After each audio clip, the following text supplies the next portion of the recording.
Okey, Assalamualaikum warahmatullahi wabarakatuh dan salam sejahtera semua. Okey, semua sihat hari ni? Okey. Pada hari ini cikgu akan buat video dan letak di YouTube supaya boleh tengok. Tak kisahlah awak buka pukul berapa. Okey. Kita tengok Pada hari ini kita akan masuk ke subtopik seterusnya, iaitu dari muka surat 8, perubahan pada institusi raja. Okey, sebelum ini kita dah belajar apa itu derhaka, apa itu daulat, apa perjanjian-perjanjian daripada raja dengan penduduk tempatan tu. Okey, jadi pada ini kita akan masuk ke subtopik baru, iaitu perubahan pada institusi raja. Apa maksud perubahan pada institusi raja? Raja ini daripada zaman dahulu sampai zaman sekarang masih dikekalkan di Malaysia. Okey. Malaysia adalah antara negara yang mengekalkan warisan institusi raja. Sejak zaman Kerajaan Melayu awal, institusi raja menjadi simbol kedaulatan dan kebanggaan kita. Daripada zaman dulu, memang raja ialah ketua dekat sesuatu negeri. Institusi raja mengalami beberapa fasa perubahan dari masa ke semasa. Dia ada berapa perubahan? Dia ada 4 perubahan. Perubahan zaman, dia ada 4 perubahan. Kita tengok. Perubahan yang pertama lah, ini yang pertama sekali. Institusi raja pada zaman Kerajaan Melayu awal, masa zaman dulu. Masa zaman raja Sultan Melaka dulu kan. Raja atau sultan ialah ketua kerajaan negeri baginda. Raja atau sultan mempunyai kuasa mutlak dalam pemerintahan. Apa yang raja cakap, semua rakyat akan perlu ikut. Segala dasar berkaitan dengan pentadbiran, perundangan, kehakiman dan hubungan diplomatik ditentukan oleh raja atau sultan. Semua benda dia nak berkawan dengan negara lain, sultan dekat negeri tu yang tentukan boleh ke tak. Dia nak hubungan perkahwinan antara raja puteri raja tu pun sultan juga yang uruskan. Orang lain tak boleh bagi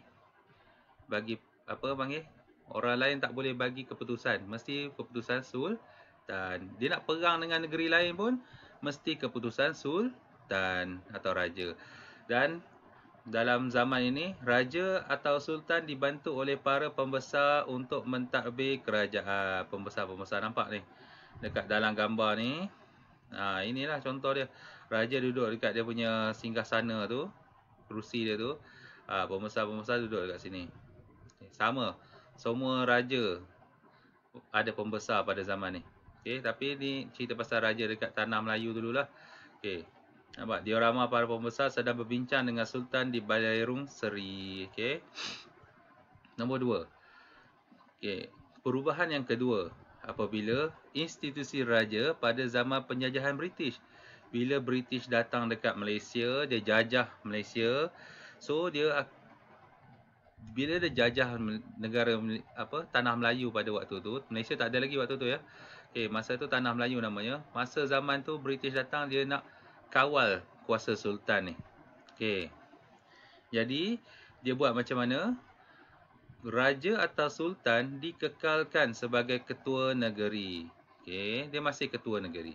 Raja atau sultan tidak mempunyai kuasa mutlak dalam pemerintahan. Maksudnya pemerintahan dekat pada zaman British ni, sultan tak boleh masuk campur. Dia cuma jadi ketua negeri saja. Raja atau sultan merupakan ketua agama Islam dan adat istiadat Melayu di negeri baginda. Dia adalah ketua agama Islam. Dan akhir sekali, penasihat British dilantik bagi setiap negeri untuk mengurus pentadbiran negeri. Dia jadi macam penasihat British ni, jadi macam Datuk Bandar lah pada zaman tu. Jadi macam menteri besar dekat setiap negeri. Dia yang buat keputusan. Raja pada zaman ni tak boleh buat keputusan dah. Nampak ni, Sultan-Sultan Melayu bersama dengan Gubernur negeri-negeri Selat. Nampak? Sultan duduk kat bawah, Gubernur-Gubernur ni semua berdiri duduk belakang Sultan ni. Dia orang ni lah yang menguasai Sultan pada zaman ni. Sultan ni hanya sebagai ketua agama je. Jadi dia tak ada kuasa dah pada zaman ni. Okey, mereka-mereka di belakang inilah ni 1 2 3 4 5 6 7 yang membuat keputusan semua. Nak apa? Nak bagi kapal masuk, kapal belayar tu masuk dekat mana, nak berniaga dekat mana, cukai berapa. Semua mereka-mereka di belakang ni semua. Okey, faham? Okey. Kemudian apabila berlaku Perang Dunia Kedua, okey, Perang Dunia Kedua, masa itu Jepun, Jerman dengan apa tahu satu lagi negara berperang dengan British, Amerika dengan satu lagi saya tak ingat. Okey. Dia ada dua kuasa besar, dua kuasa yang berperang antara satu sama lain. Dan pada waktu itu Jepun telah datang ke tanah Melayu. Okey, Jepun datang pada tanah Melayu dan dia jajah tanah Melayu. Awak tahu pernah dengar kan? Jepun datang menjajah tanah Melayu. Menjajah Malaysia, okey. Okey, bila Jepun datang jajah Malaysia, apa jadi dekat kuasa-kuasa sultan ni? Okey, kita tengok. Raja atau sultan dikekalkan sebagai ketua negeri. Dia tak kacau kuasa sultan dengan raja ni sebab dia tahu semua orang dekat tanah Melayu pada waktu tu sangat hormat dengan raja dan sultan. Okay. Raja atau sultan tidak mempunyai kuasa mutlak dalam pemerintahan, sama macam zaman British tu. Raja atau sultan hanya merupakan ketua agama Islam dan adat istiadat Melayu di negeri masing-masing. Sama juga. Jadi ketua agama Islam dan adat istiadat je. Okay. Dan akhir sekali Gubernur Jepun mengurus pentadbiran negeri-negeri Melayu. Okey, Gubernur Jepun. Sama juga macam cerita dekat atas ni, Gubernur British, penasihat British. Nampak? Gubernur negeri Selat ni. So dekat masa zaman Jepun pun benda yang sama berlaku. Cuma tukar orang Jepun je.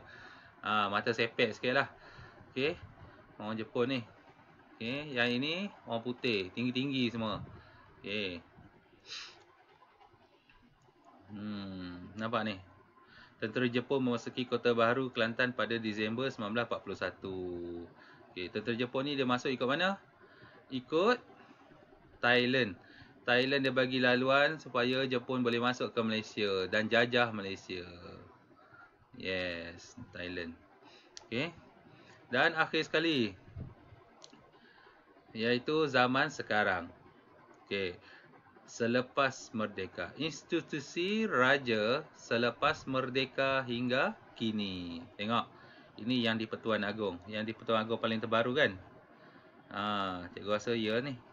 Kita tengok zoom sikit. Yes. Nampak? Yang di Pertuan Agong menyampaikan titah ucapan perasmian istiadat pembukaan penggal kedua Parlimen ke-14. Nampak? Okey. Ini cikgu kecil sikit. Besar sikit, okey. Tengok, pada selepas mereka hingga zaman ni, apa jadi pada institusi raja ni? Sistem raja berperlembagaan diperkenalkan. Kuasa raja atau sultan adalah tertakluk di bawah perlembagaan negeri. Okey. Kuasa sultan tu duduk dalam negeri dia sendiri je. Dia tak boleh kacau negeri orang lain. Contohnya, Sultan Selangor dia tak boleh buat keputusan untuk negeri Johor ke, negeri Kedah ke, tak boleh. Hanya sultan negeri tersebut je boleh buat keputusan untuk negeri dia. Okey.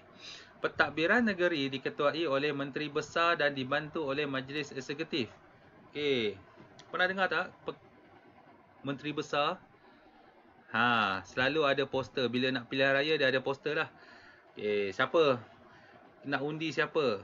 Okey, katalah Abu menang. Encik Abu menang. So dia telah menjadi wakil rakyat dekat kawasan tu dan dia dicalonkan menjadi menteri besar dekat situ. Okey. So dia akan buat, menteri besar ni akan buat keputusan untuk pentadbiran dekat negeri tersebut. Okey, raja hanya sebagai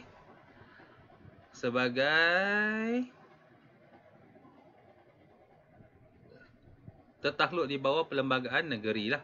Okey, raja tu. Okey, kita baca yang bawah lagi. Okey, institusi yang di-Pertuan Agong diperkenalkan selepas merdeka. Okey, yang di-Pertuan Agong ni ialah ketua kepada semua raja-raja lah. Okey.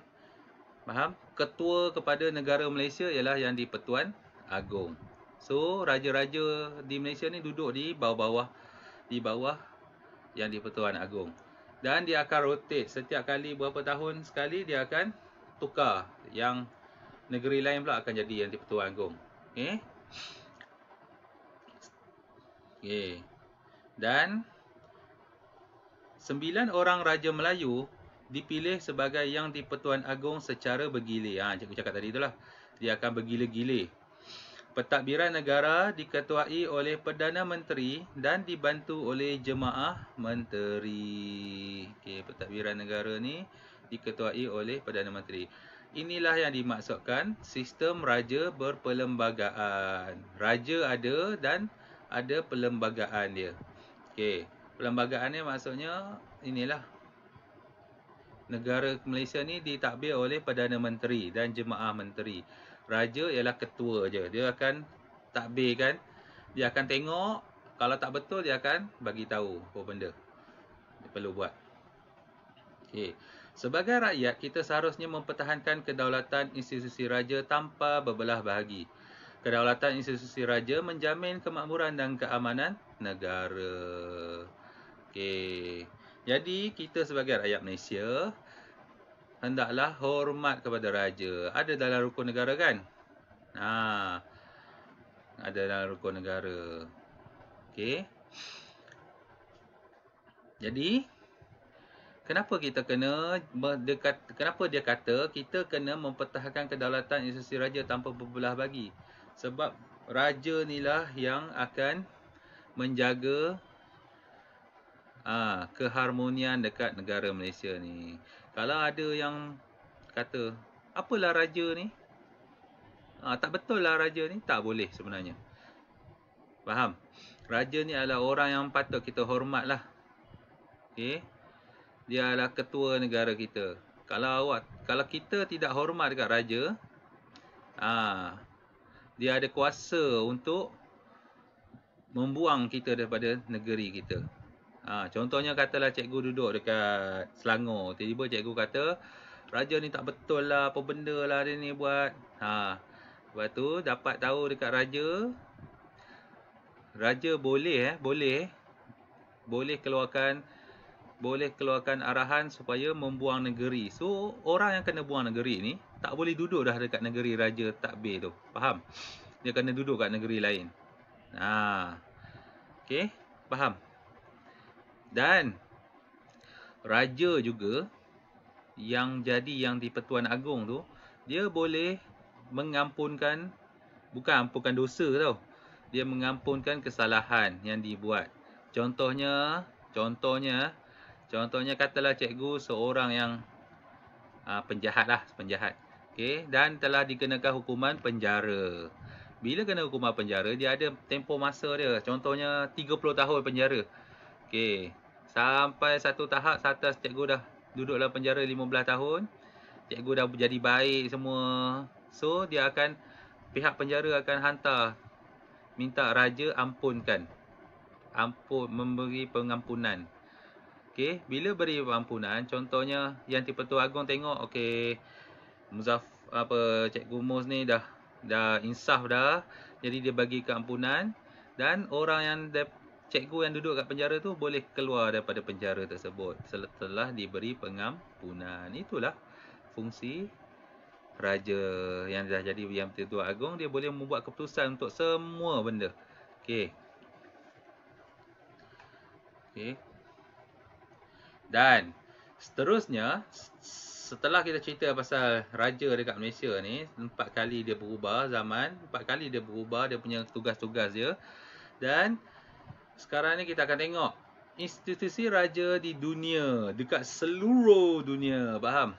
Okey. Pemerintahan beraja merupakan corak pentadbiran yang tertua di dunia. Daripada zaman dulu sampai zaman sekarang ada pemerintahan daripada raja. Faham?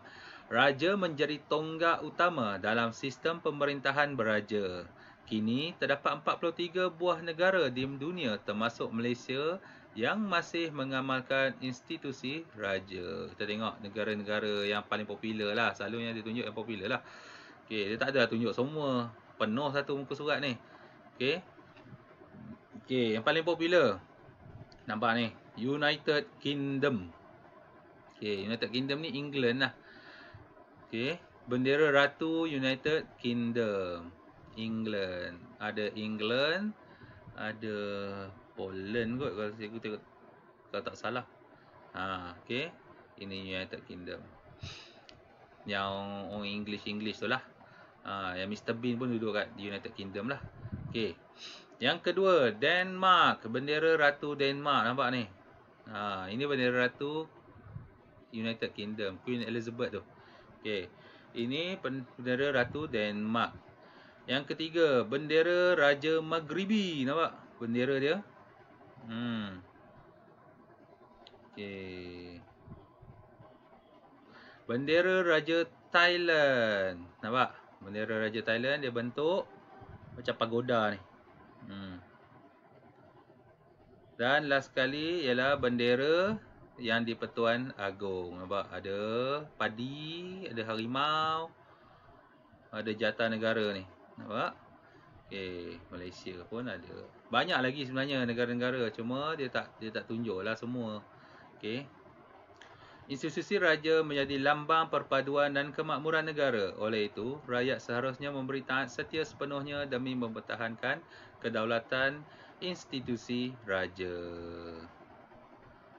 Okey, bagus. Ini apa ni? Imbas kembali. Okey, jap kita kecilkan dulu. Okey. Sekarang ialah masa untuk kamu membuat kerja. Okey. Cikgu nak kamu buka satu buku tulis dan cikgu nak kamu salin ni bahagian A dahulu. 6 soalan ini. Okey. Baca pernyataan di bawah, jawab betul atau salah. Tulis betul atau salah dekat dalam kotak ni lah. Tengok, dia tanya. Kerajaan bermaksud negeri atau negara yang ditadbir secara sah. Betul atau salah? Institusi raja diwarisi sejak zaman kerajaan Melayu awal. Betul atau salah? Okey, buat sampai nombor 6. Boleh semua? Tulis dalam buku tulis. Okey, muka surat berapa tadi? Muka surat 14. Okey. Itu saja kerja kita pada hari ini. Dan cikgu harap kamu boleh siapkan soalan di bawah. Setelah tonton video ni, sila tekan turn in dan buat kerja ni dalam buku tulis. Tak payah tangkap gambar hantar dekat dalam GC. Faham? Just tekan turn in untuk tandakan awak dah tengok video cikgu ni. Boleh? Boleh semua? Okey, terbaik. Sekian. Terima kasih. Lamanya.